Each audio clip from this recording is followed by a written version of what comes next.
Hi, Ariza. Gawin mo yung assignment ko sa history. Sandali lang, Carmi. May gagawin kasi ako. Mas importante pa ba yun kasi sa grades ko? You promised me na babawi ka sa akin.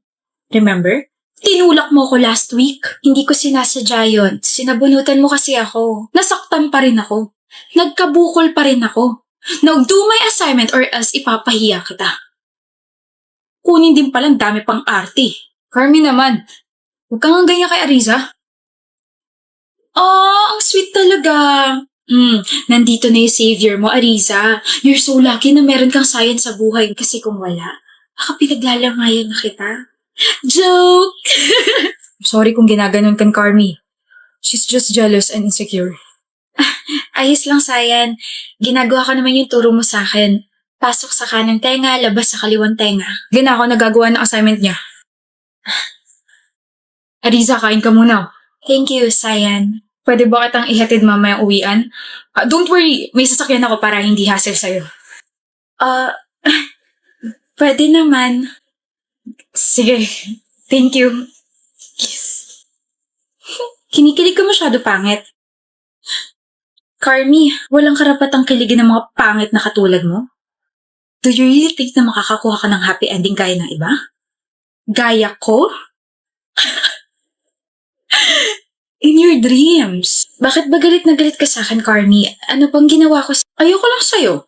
Ayoko ng pangalan mo. Ayoko ng itsura mo. Lahat. Ayoko sa'yo. You annoy me so much, Ariza. Kaya as much as possible, get out of my sight.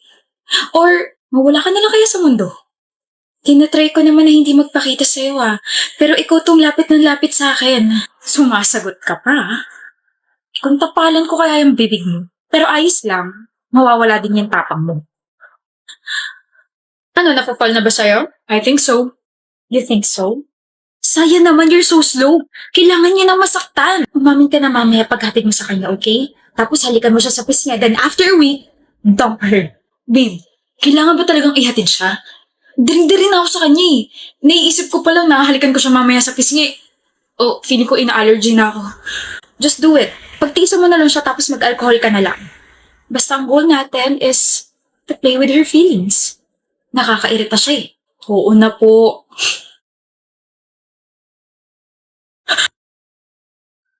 Ariza! My gosh, akala ko kung sino nasunod sa akin. Where's Sayan? Sayan? Tsaka ano nangyari sa'yo? I thought hahatid ka niya. Paano niya ako ihahatid kung hindi na siya nahinga? What? Yung boyfriend mo ako ang hina. Sinaksak ko lang siya ng ballpen sa leeg, patay agad. Nandun siya sa sasakyan niya. Hinihintay tayong dalawa. Don't worry, magaling ako mag-drive. Are you serious right now? Ariza, what the heck?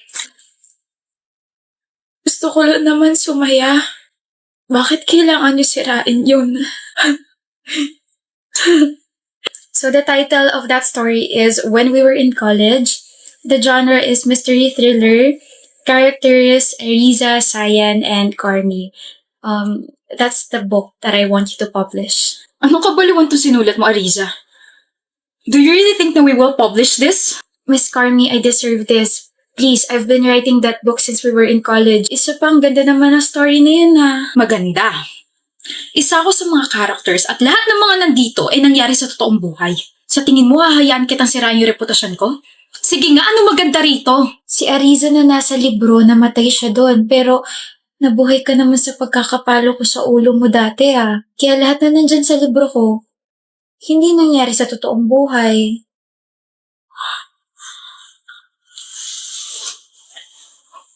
Get out! Get out! Carmi, you will publish my book. Ayaw mo namang matulad kay Sayan 5 years ago, diba? Si Sayan?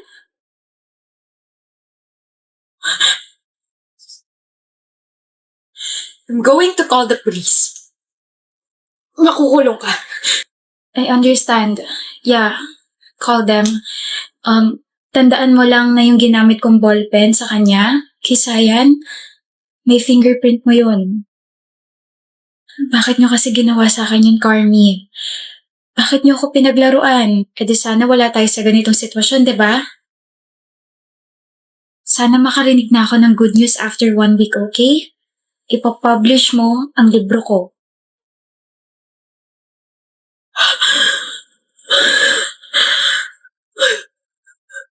Vixen, may tanong ako. Pwede mo naman akong tawagin na hindi nagugulat? Tigilan mo na kasi magkape. Kahit papiliin mo ako kung ikaw o kape, kape pa rin yung mamahalin ko. Hindi naman kita binibigyan ng options, basic ka talaga. Ano ba kasi yun at ginagambala mo na naman yung poging katulad ko? I'll just ask a question and please, huwag mo akong tatawanan, okay? Kung mag-alala, hindi ka pa nga nagtatanong, natatawa na ako sa'yo eh. Dali na, my time is precious. What's the question? My precious. Paano mo malalaman kapag in love na yung isang tao? In love ka? Hindi! Hindi. May umamin sa'yo? May nagpaparamdam sa'yo? Oh, Ariela, bago yan ah. May na-in love sa'yo? Curious lang, like, bigla na lang siya pumasok sa isip ko. Before you answer my question, siguraduhin mo munang maayos yung sasabihin mo dahil kung hindi, papakain ko sa'yo tong crumpled paper na nasa kamay ko. Wow! Ako na nga tong nagambala, ako na nga tong napagtanungan, ako pa to ite-threaten. Faster! Okay, fine. Kapag in love ka, bumabagal yung kilos ng taong yun. Bumabagal yung kilos ng taong yun. Panatag yung loob ko kasi hindi naman pala ako in love. Alam mo na ba? O kailan ba? Shucks! Nag-slow mo siya? Nag-slow mo si Vixen? In love ako kay Vixen. Ah! I'm probably dreaming. Like, hindi to totoo. There's no such thing as slow-mo in real life. Kinakausap mo na naman sarili mo. Bakit parang gulat na gulat ka dyan? You're not in slow-mo anymore. Finally! Nagsasabi mo. Nothing. Na pala, I forgot to tell you sa in love na yan. What? Pag slow-mo, in love ka sa taong yon. Kapag fast forward, ibig sabihin, gusto mo siyang pakasalan. Fast forward. Fast forward. Friends lang muna. Slow kita. Alam mo ba gusto kita? Kailan ba? Una slow-mo. Tapos ngayon naka-fast forward na si Vixen. This is insane! I refuse to believe that this is happening. Vixen! Bakit? Pinabaliw mo ako. Ha? Simula na sinabi mo kung paano malalaman kapag in love ng isang tao, feeling ko bigla akong nabaliw sa'yo. Kapag nakikita kita, nagsuslow mo tsaka nagpa-fast forward ka, anong ginawa mo sa akin?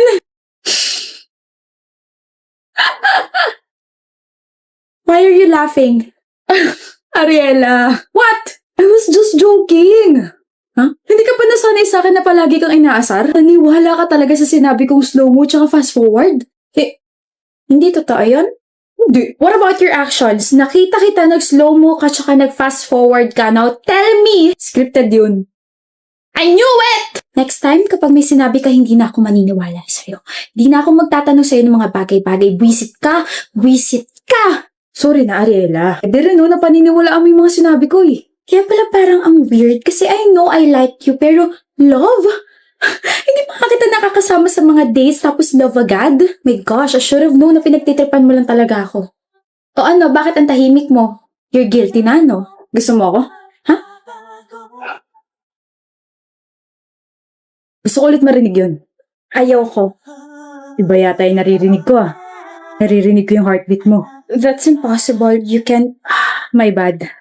Naririnig ko pala yung sa akin. Tawag ka na ng girlfriend mo. Tawag mo ako? I mean, tawag ka na ng girl. Wala akong girlfriend, Ariela. Wala rin ako nililigawan at wala akong ibang gusto. Hindi ko naman tinatanong. I'm just informing you.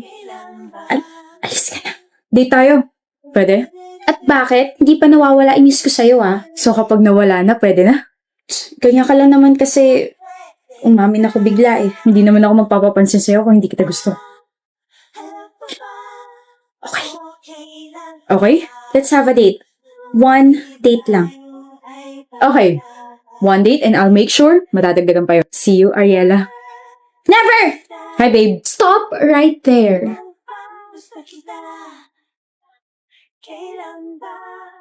187th date with Vixen.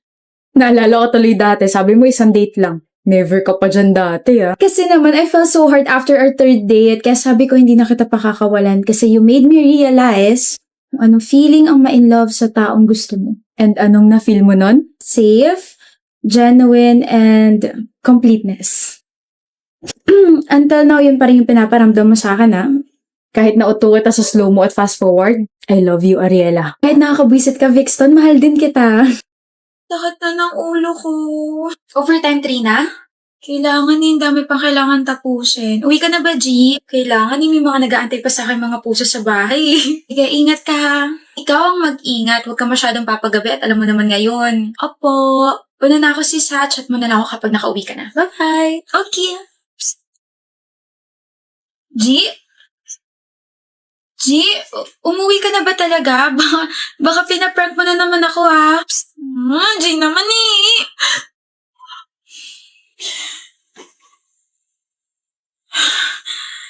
Bangungot. Bangungot. Anong oras na ba? 9 a.m. na. Ganun ako katagal nakatulog? My gosh, G, dito na ako nakatulog, nakakaloka. Ba't ka umiiyak? Kara, I feel so guilty. Mukha ba ako si Kara? G, wala kang kasalanan. Ako yung huling nakausap ni Trina. Ako yung huling lumabas dyan sa pinto na yan. Hindi ko alam na yun na pala yung huli naming interaction sa isa't isa. Ay. G, ano ba? Wala kang kasalanan, okay? She fell asleep, had a cardiac arrest, and died. Don't blame yourself. Patay na ako? Sinasabi mo lang yan kasi hindi ko yung nakasama niya kagabi. I was there. What? Nakita kita kagabi.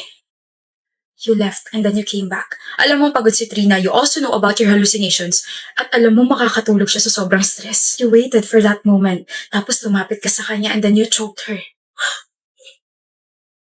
Hindi yan totoo. Cardiac arrest ang sinabi nila because your father saved your ass. Hindi na pina-autopsy yung katawan ni Trina dahil binayaran ng tatay mo yung pamilya niya, di ba? Hindi. Don't be too tense, G.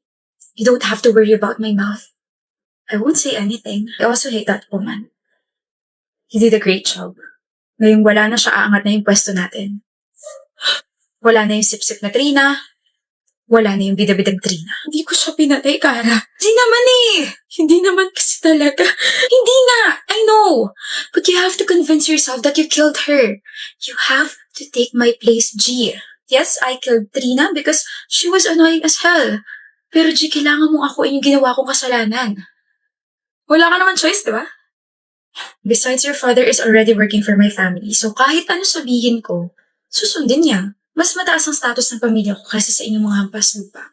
I am that powerful. I love being rich. You're a psychopath. Alam mo ba kung bakit ikaw yung napili ko? Because I need a pet. Well, I tried to pet Trina, but she refused. So tingnan mo yung nangyari sa kanya. She died. No, umiiyak si G. Huwag ka muna umiyak. Hindi ka pa naman makukulong eh. Tsaka nakapag-boring na ulit yung life ko. So ngayon na-excite ako paglaruan yung buhay niyo eh. Be a good girl, G, okay? So you and your family can still live for like what? 5 years? G, wag! Wala na ako pakalam kung makukulong ako pero uunahan na katang patayin, Kara. Hayop ka. Hayop ka! Gising ka na, G. Tatawag lang ako ng doktor. Ate, nanaginip ako. I had a bad dream.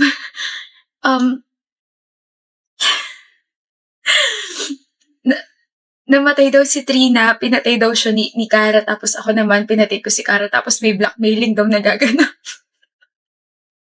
Can't you believe that? G, panaginip lang yun.